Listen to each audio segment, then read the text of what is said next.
Are you curious what's happening in the real estate market in Northwest Suburbs in March of 2024? Are you confused about the national media reporting different statistics about real estate? Welcome to our show, How is the Market in Northwest Suburbs? We want to show you 9 crucial statistics and how is the real estate market shaping in March of 2024. That's right. Let's get started.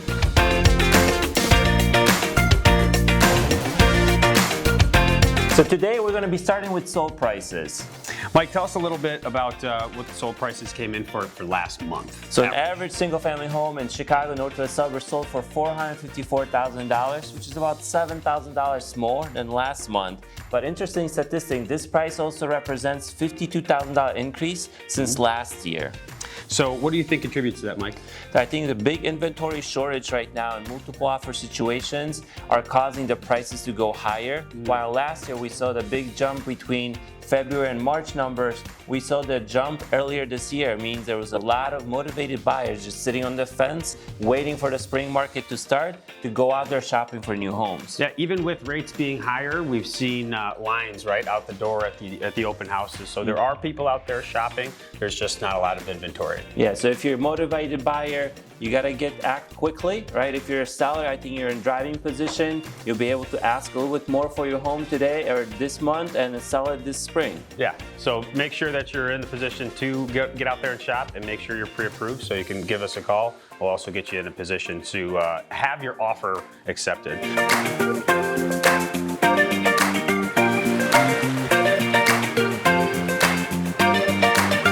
So, Mike, similar to sold prices, asking prices also increased last month. Obviously, there's a shortage in inventory, so that contributes to it. But like you said, sellers are in the driver's seat, right? Sure, right. So the sellers, they're noticing low inventory and multiple offer situations on other listings in the area. The average list price came in at about $460,000, right? Which is a smaller increase of about $5,000 from last month, but also very similar to sold prices. The average asking price increased by about $51,000 since last year.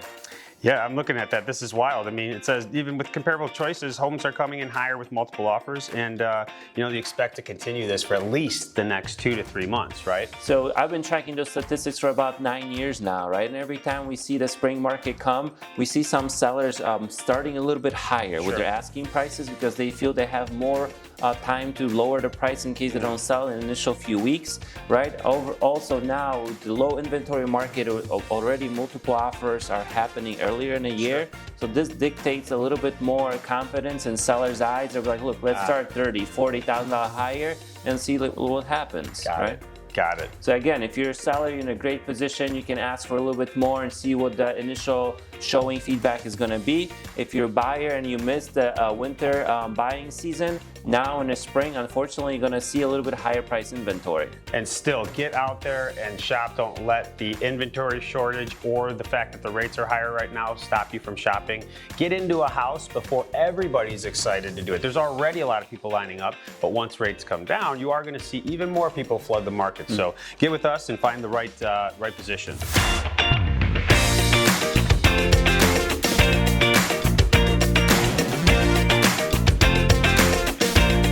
Hey, you enjoy everything that's showed up on our channel so far? We have a bonus for you. If you click on the link below, you're gonna receive this copy of the relocation guide. We created that just for people like you that are thinking about moving to Chicago suburbs and they don't know where to start. There's a lot of different neighborhoods, a lot of information here about real estate data, home statistics, prices, safety ratings. And Mike, what's your favorite section here in the relocation guide? The pictures. The pictures. What about the discount section, right? It's all about the money and saving a little bit of dollars when you make the transition. Yes. Mike personally negotiated a lot of great deals for you. So if you're looking for a glass guy, a window guy, a door guy, painter, attorney, mortgage person, right? There's discounts there available right for you. And it's a live document, so we're going to be adding more and more videos of different surrounding towns.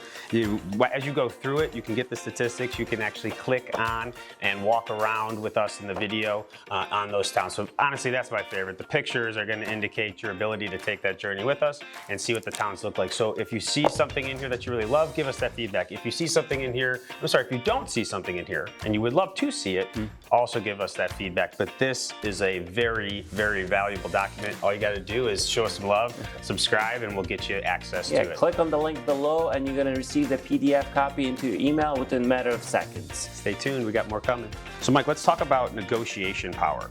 I know you've been tracking the statistics like you just mentioned for some time, but what are the different ways to have some negotiation strength in these conversations? So you definitely want to have a great pre-approval if you're not a cash buyer. We'd like to have your loan go through all the underwriting processes to make sure that you qualify, you know what the interest rates, you know what the payment is. But there's also a couple things that you can add. One of them would be maybe escalation clause, right? If you go into a very competitive situation, you can also add as-is rider that you're going to be buying the property in the current condition, right? I don't recommend going with the inspection waiver, right? Because I would like you to know what you're buying and still have your home inspection.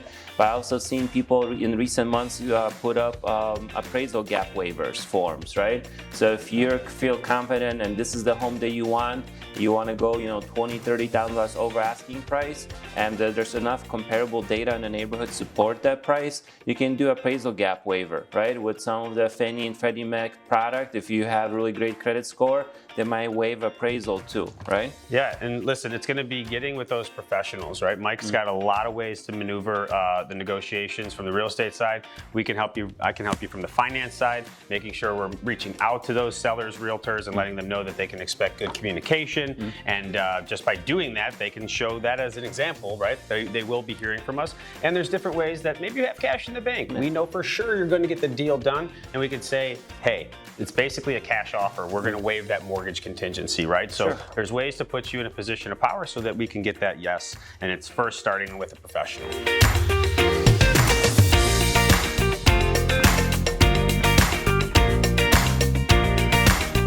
All right, Mike, tell us a little bit about the number of units that were sold in the area. So in our statistics, we keep data for Northwest Suburbs, which include areas north of I-90, south of Palatine Road, and between 53 and then I-294, right? So it's our Arlington Heights, Rolling Meadows, Mount Prospect, Prospect Heights, portions of Wheeling and Buffalo Grove.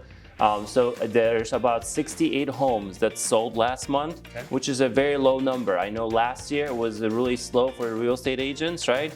And today, when we checked on that number, 68 is exactly the same number that we saw sold properties last year, right? Just for comparison, prior to the pandemic, that number will be anywhere about 140 to 150 units, right? So we're about half. So if you're a frustrated buyer that you don't see a lot of inventory, you're correct. There's not a lot of houses out there. So we want to share all those statistics with you so you're educated, you're aware of what's happening, and you know how to make your decisions quickly in today's market.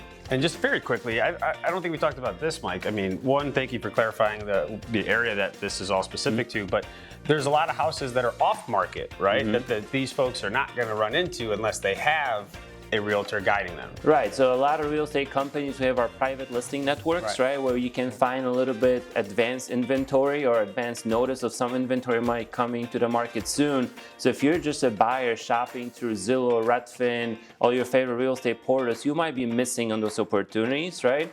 Also, I always recommend to get with a really high-producing agent in your neighborhood because they might know of listings that are going to be coming to the market soon. Just frequency, just being in the business. That they're going to be listing, or they have friends in the office that through mutual conversations they know of a property that might fit your schedule or might fit your requirements, but you're just not finding it on your real estate app. Yeah, guys, really, really listen to that part. This is even a bigger segment now since it's such a low inventory. You need to consult the professionals because they are having these conversations every day.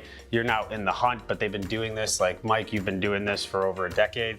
I mean, people need to get in front of a professional because right now you need to get in front of properties and some of those are not on those. It could be definitely a real estate market, right? If I have relationships with different sellers or different agents and I know of properties becoming on the market, you want to get on that VIP buyer list so we can share that property with you before it hits the market.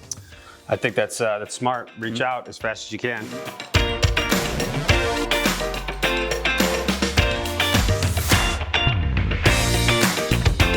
So Mike, let's talk about the listings that came in. How many units were listed last month specifically? So new inventory is very important because that's going to shape how the market is going to look in the next couple of months. Last month there was 128 units listed in the same neighborhood, right? This is only for single family homes. Again, we saw 68 units sold and 128 being listed, right? So a little bit higher number, but we would expect that number to be even higher, right? Prior to pandemic, sometimes that number listings in March was up to like 350, 330, right? So we're very, very depressed in the amount of inventory flowing into the market. A lot of sellers are rate locked, meaning, hey, I live in my house, I have 3% interest rate, I cannot go anywhere because I don't want to give up that low interest rate, right? So if you're one of those sellers, definitely talk to us. We have opportunities and we can show you how to make your transition a little bit smoother, right? But if you're a buyer, I totally agree with you. The number of inventory is not sufficient, right? And it's choking our market. I think there's enough buyer demand. Even if we had 300 listings coming into the market next week, I think all those listings would find the buyer for the property. Absolutely. And listen, I want to be a resource. Mike wants to be a resource for you folks that are rate locked. That's a great position to be in. So never get rid of that interest rate. But that doesn't mean you shouldn't buy a new house. And we can talk to you about how you can become a landlord without, let's say, overcoming the fears of being a landlord. You can keep that rate. Have somebody else pay off that mortgage, and we can actually alleviate that debt when we consider if you are approved for the purchase of a new home. So start the portfolio. It is the best way to build wealth is through real estate. So consult again, myself and Mike, on how you can actually keep your rate and get into another property with ease. I have a couple of buyers right now that they outgrew the current home that they live in. They're shopping for a bigger home, but they're keeping the current home for investment purposes, right? Because such a great low rate, lower payment on that home. They don't want to give it up. They know the home is great. It's a great school district, so they can rent it out for significant amount of money. The rents went up over the last few years. We just listed a great property last week in Glenview. We got it rented in 4 days, right? Up to a 2-year lease too. So you have security there, you have options. If you already have a house, then we can show you how to buy the next one. There's a lot of really qualified renters out there that just don't have the courage to buy or can't for whatever reason right now. That would absolutely be a good tenant for you. So don't be scared of that low rate. In fact, use it and get into the home still that makes sense for you. And we say it, I know everyone's heard it, marry the house and date the rate. Just get into the house now before everybody else floods the market, and we can refinance you later.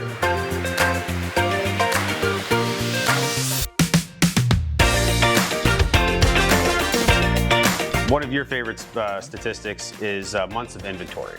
Right, so this is a very confusing statistic. A lot of people don't know what that represents, right? So let's say we just showed you there were 68 homes that sold and closed in that specific area. So that represents 1 month of inventory of homes in the market, right?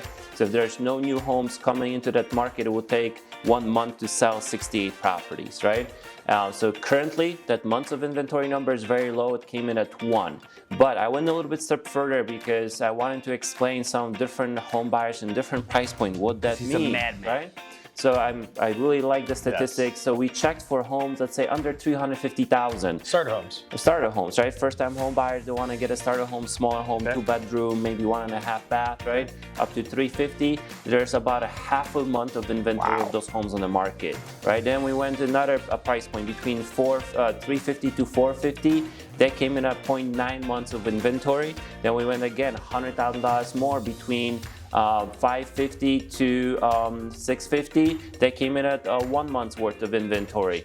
Only if we start increasing our price points above the 650, let's say 650 to 800, 850, we're gonna see that number jump to about 1.4 months of inventory. So if you're looking to sell your cheaper home and upsize a bigger home, definitely gonna have more inventory to pick from. Now, Mike, is that because they're not selling as quickly, or the higher priced homes? Usually, or are there just more of them? There's going to be more of them, right? So usually the lower price ones are going to be always more competitive, right? So they're like on average, we have 1 month's inventory. But if you're looking up to, let's say, 350, there might be 5 homes in your area that you can only buy, right? So yeah, take a look, come to our office. We explain all the different statistics, what's the meaning behind those. I will also sit down with you, show you what the current inventory is, show you all the options that are there, So maybe we need to adjust your price point a little bit or adjust the neighborhood to find you that affordable home. Or it could be as simple, Mike has been really creative with showing how the difference of pictures. Maybe your home just hasn't been presented in the appropriate manner to find a buyer. Sometimes the pictures that are taken of your home are comical at best. So again, just maybe consult, get that second opinion, the third, the fourth opinion. It's like health, right? If you're not getting what you want to hear, or you want to make sure that your diagnosis is accurate, you might get a second opinion. I highly suggest you do that, just to have an overview of what's being done to actually get your home to sale. Sure. So Mike, just to wrap up the inventory piece, I know that a stable environment is going to have 4 to 5 months of inventory. Right. So let's say when I started in 2009, we had some neighborhoods in Chicago, there was 15 to 17 months of inventory, right? So you'd call me, hey, I want to go home shopping. I'm like, look, I have 20 choices for you today. I don't think we're going to go through all 20. Let's visit first 12, and then I'll show you the remaining 8 or 9 on Saturday, right?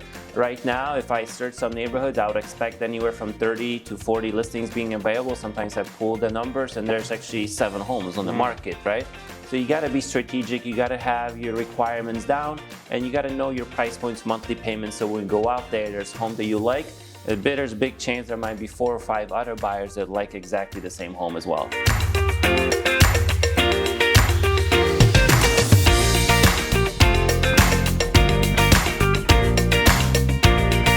Talk about showing. So we talked about that there's not a lot of inventory, but the demand side certainly is still there, right? So what do the number of showings look like? So last month, the number of showings registered on our system was about 2,800, which is about 400 more than the previous month. So it's seen that there's more people coming out looking for homes, right? This is not the numbers that we've seen in, let's say, 2021, where that number was over 4,000. It might sound obvious, but what are the main factors? So the main factors are, again, higher interest rates and low inventory. I personally believe if there was more available homes on the market, that number of showings would go a lot higher, right? Let's say if you're a buyer, you call me, hey, I want to go on Saturday starting at 10 o'clock, I want to look at homes.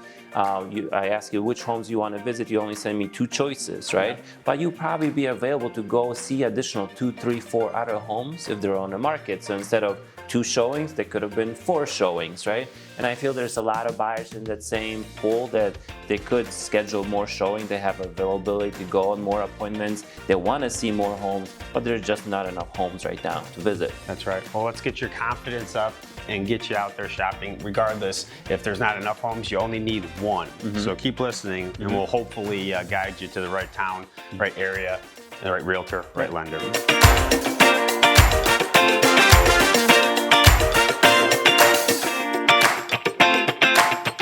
All right, Mike, so let's get to the specifics of showings per listing. Now, what does that look like? So that one is actually great statistics if you're a potential seller or seller in the market in today's market, right? So right now that number came in about 14 appointments per listing, right? So if you're a potential seller, you might get 14 showings in the first month of being on the market. I would think that's really great.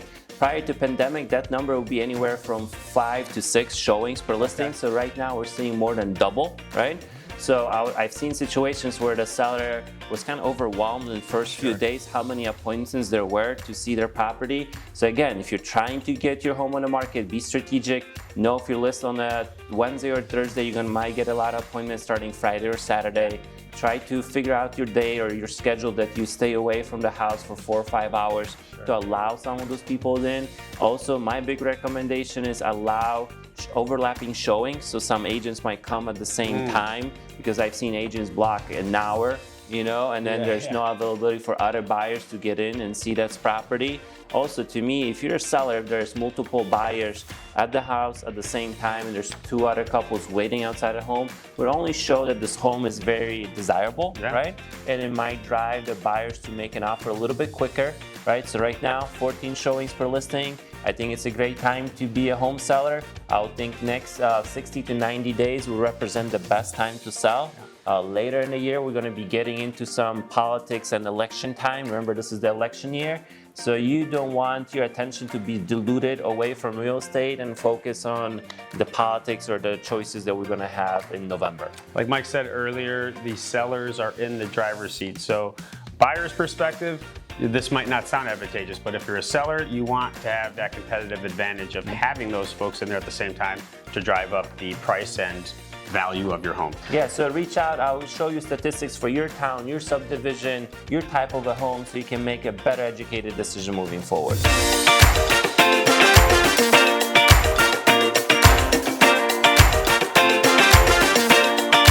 Now, this is one that I'm sure everybody thinks is very quick, but we're going to go to average days on the market for these listings. So average days on the market dropped again. Last 2 months ago it was 34. Last month came in at 32. So it means the homes are selling quicker. Right? Does that mean that the home goes from for sale to contingent or to close? Actually, to me, that means the home goes from for sale to close. Okay, so that number is... Because I've seen homes, with their lenders, right, not having super robust pipelines. They're able to process and underwrite loans a little bit quicker. Also, I've seen more competitive offers when the buyers want to appease the seller with quicker closing times. Or cash offers.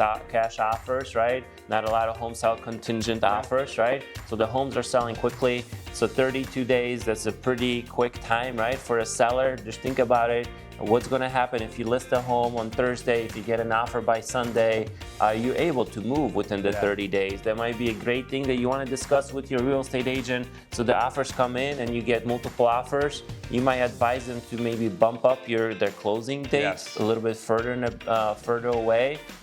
So you have more time to pack all your belongings and not rush and make your move a little bit more structured. Absolutely. And from a lender's perspective, I mean, we can get these loans closed in as little as 7 days, more likely 10 days, but inside of 30 days, never an issue. And obviously from this statistic, it shows that most are doing it within 30 days.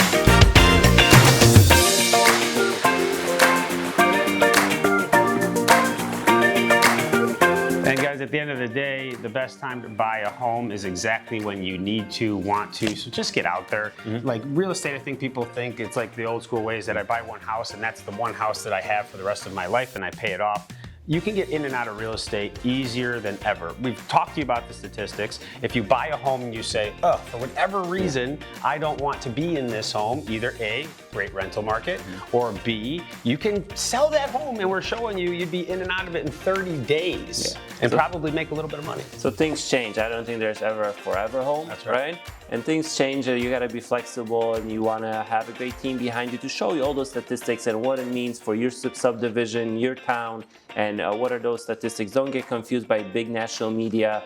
They're selling doom and gloom. Our market is a little bit different. Yeah, let's get out there. Let's get you comfortable. Mike, thank you as always for bringing in an abundance of statistics. This guy's an animal. He's been on it. He's got his own charts and graphs. He's not going and grabbing this from somebody else. He's been compiling this himself. So appreciate that. And I appreciate you guys watching. I know sometimes my delivery might be dry and too much about the numbers, but I think some of the statistics are important. I just want to put you in a driver's seat so you're making better, more educated decisions about your home transition. Yeah, this guy is a beast. He's my own personal realtor as well, a great human being, and is on point with his statistics. So thank you for joining us.